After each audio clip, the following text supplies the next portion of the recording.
This channel does not promote any violent, harmful, or illegal activities. All content provided by this channel is meant for an educational purpose only.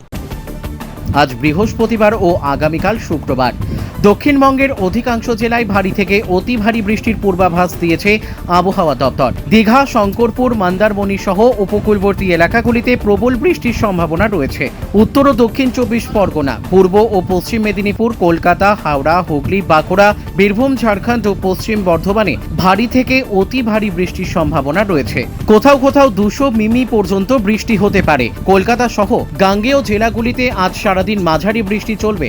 বিকেলের পর থেকে বৃষ্টির দাপট বাড়বে। দমকা হাওয়ার গতিবেগ হতে পারে ঘন্টায় 30 থেকে 40 কিলোমিটার। উত্তরবঙ্গের পার্বত্য এলাকায় ধস নামার আশঙ্কা এবং নিচু গ্রামীণ এলাকাগুলিতে জল জমে প্লাবনের সম্ভাবনা রয়েছে। এই বৃষ্টিপাতের কারণ উত্তর পশ্চিম বঙ্গোপসাগরে সৃষ্ট নিম্নচাপটি আরও ঘনীভূত হয়ে আজ সন্ধ্যার মধ্যে উপকূল অতিক্রম করতে পারে। এর জেরে পূবালি বাতাসের প্রভাবে রাজ্য জুড়ে দুর্যোগপূর্ণ আবহাওয়া বজায় থাকবে।